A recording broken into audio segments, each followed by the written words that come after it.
언제부터 제가 먼저 앞으로 대표팀을 계속 할 수 있을지에 대해서 생각을 해봐야 될 것 같아요. 감독님께서 저를 더 이상 생각 안 하실 수도 있고 앞으로의 미래는 잘 모르기 때문에. 대한축구협회는 2024년 예산 1,876억의 매머드급 단체입니다. 재벌이 회장이 아니면 단체가 망한다는 이야기는 옛날 옛적에나 가능한 시대착오적인 발상입니다. 2002년 관중석엔 상당한 숫자가 비더레즈라고 적힌 티셔츠를 입고 있었습니다. 심지어 나이키 가품 유니폼도 엄청난 숫자로 팔렸습니다. 2024년 현재 홈스타디움엔 대표팀의 나이키 정품 유니폼뿐 아니라 선수 개개인의 소속팀 유니폼이 가득합니다. 팬들이 축구에 돈을 쓰고 있다는 의미입니다. 심지어 해외파 선수들의 경기를 보기 위해 유럽행 항공권을 기꺼이 지불하고 토트넘 홈스타디움 투어에는 한국인이 가득합니다. 다른 종목과 비교하면 아예 차원이 다른 강도로 팬들은 축구를 소비하고 있습니다. 아무 타이틀도 걸리지 않은 친선전의 평일 경기에 몇만 명을 모으는 종목이 한국에 몇 개 있을까요? 대한축구협회가 받는 수많은 스폰서의 이유는 광고 효과이고 궁극적으로는 팬과 눈이 존재하기 때문입니다. 그 기업들은 협회 회장님을 보고 들어온 게 아니라 축구팬을 보고 들어온 이익 추구의 목적입니다. 재벌이 회장으로 있는 다른 종목들이 받는 스폰서는 축구 발끝에도 따라오지 못합니다. 당연한 이야기지만 손흥민 개인이 받는 광고 협찬에는 버버리, 아디다스를 포함한 해외 기업체가 다수입니다. 당연히 재벌 회장님 때문에 손흥민을 스폰하는 것이 아닙니다. 즉, 대한축구협회의 회장이 재벌이 아니라 전문가로 바뀌어도 스폰서들은 변함없고 최근 10년 협회 수익의 상승은 운영진의 공적이 아니라 팬에 의해 발생한 자연현상입니다. 한국이 정말 못 살던 시절 축구는 좋아하지만 축구를 위해 돈은 쓸 수 없던 사람들의 비율이 높던 시대가 있었습니다. 국민을 위해 재벌 한 명이 선뜻 나서 자비를 통해 종목의 발전에 기여한 사실이 분명히 있습니다. 레슬링이 그랬습니다.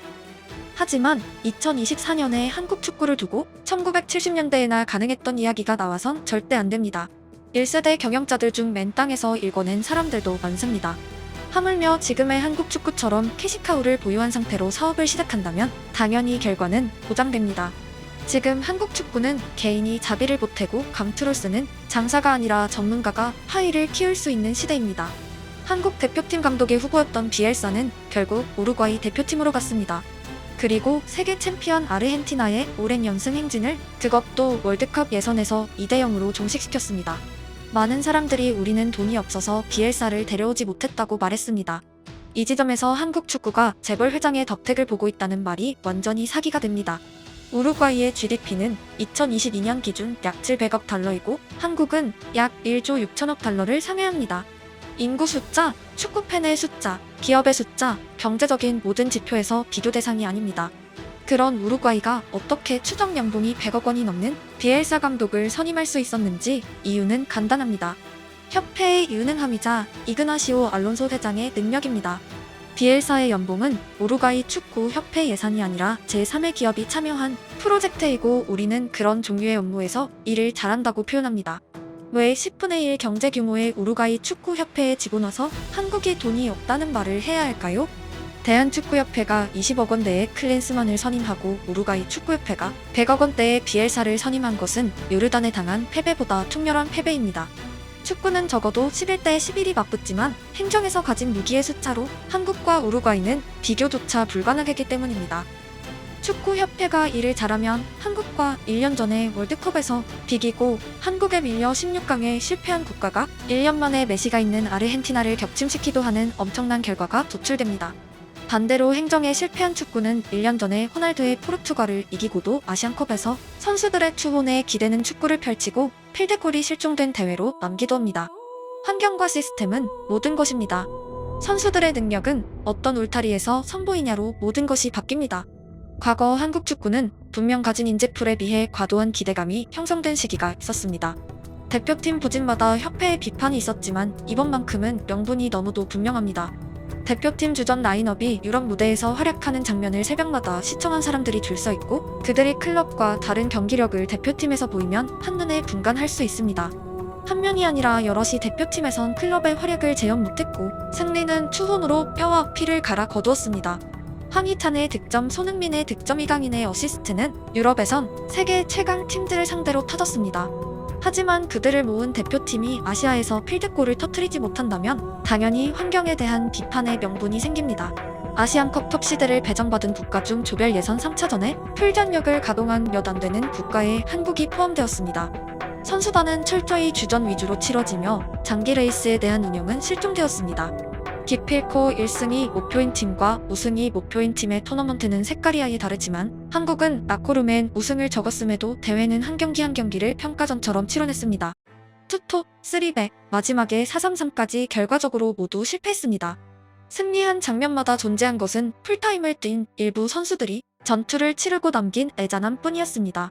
축구협회의 승부조작범 3연 사건 때 부회장단의 총사퇴가 있었습니다. 해당 안건을 포함한 의사결정의 총 책임자는 그 자리에 그대로 있었습니다. 승부조작범 3연 같은 압도적인 주제를 입 밖에 낼 수 있는 협회의 유일신이 누구인지는 누구나 알고 있습니다. 전형적인 꼬리 자르기입니다. 감독 사임이 최대 이슈이지만 더 큰 문제는 감독 선임의 주체입니다. 전술의 신 비엘사가 대표팀 후보로 급부상했을 때 협회가 원하는 한국 축구의 비전이라 생각했습니다. 바로 전술입니다.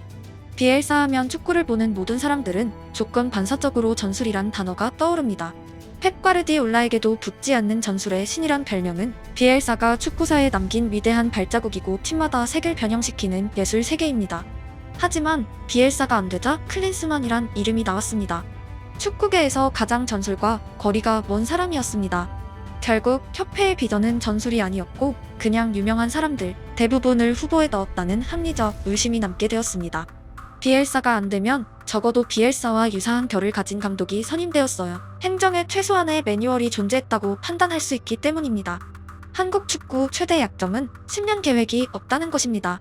감독들의 선임에 연결성이 없고 4년간 준비한 축구는 리셋시키고 새로운 축구를 시작하며 엄청난 비판을 받다가 월드컵 즈음에 어느 정도 수준에 도달하곤 했습니다. 바르샤가 4-3-3 베이스의 감독을 보내고 다음 감독으로 유사한 전술의 감독을 데려오는 것은 회장이 천재라서 그런 것이 아닙니다. 네덜란드, 프랑스, 스페인이 멤버가 모두 바뀌어도 10년 전과 유사한 축구의 메커니즘을 가지고 있는 것은 선수들이 모두 천재라서 그런 것이 아닙니다. 과거와 미래의 연결성 정말 최소한의 행정이고 그것조차 안 되는 협회가 상식 수준의 비전이란 게 있는지 의심받는 이유입니다. 어느 식당은 사장이 바뀌어도 지난 사장의 비법을 유지하며 계승 발전시키고 어느 가게는 새로운 사장이 모든 걸 뒤엎고 새로운 레시피만을 고집한다면 20년, 30년 후의 국물 맛에는 어떤 차이가 생길까요? 후자는 20년이란 시간의 혜택을 아예 받지 못했고 전자에선 여러 사람이 남긴 장점들이 차곡차곡 쌓이게 됩니다. 한국 축구 역대 최고의 멤버들이 모여있다는 현 시점, 오래전에 시작되었어야 당연한 장기 플랜은 아예 공백 상태에 있습니다. 후회와 한탄의 시간이 아니라 10년 후에 똑같은 말을 해선 안 된다는 반성의 시간입니다. 아무런 유산이 없다면 지금부터 쌓아야 합니다. 패배에 대한 욕설보다 다음의 승리를 위한 걸음이 되어야 합니다. 기업인이 운영하는 축구협회는 분명히 실패했습니다.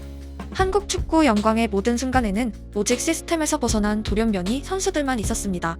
박지성은 왜 평생 K리그 한 경기도 못 치르고 교토로 가야 했는지, 손흥민이 왜 축구부가 아니라 아버지가 직접 가르치자 PL 득점왕에 이르렀고, 이강인이 왜 학부모들의 원성을 듣고 마땅한 클럽을 찾지 못해 스페인에서 자라났으며, 김민재는 왜 20세에 경주 한국수력원 자력에서 뛰어야 했는지, 왜 울타리를 벗어난 선수들이 더 성장했으며 그들이 다시 한국 축구라는 울타리 안에 들어오자 토트넘, 뮌헨, 파리에서와 다른지 통렬한 반성이 필요합니다. 축구 협회 회장은 전문가가 맡아야 합니다. 스포츠 행정의 전문가이든 축구의 전문가이든 가장 중요한 것은 누구나 명확히 알 수 있는 비전을 제시할 수 있어야 합니다. 예산 1,000억 원대 메머드급 단체의 수장에게 이 정도 요구사항은 결코 무리한 내용이 아닙니다. 농촌의 이장은 부자가 맡아야 한다는 고대인의 논리가 아니라 현대 사회에 걸맞는 합리적인 선택이 필요합니다.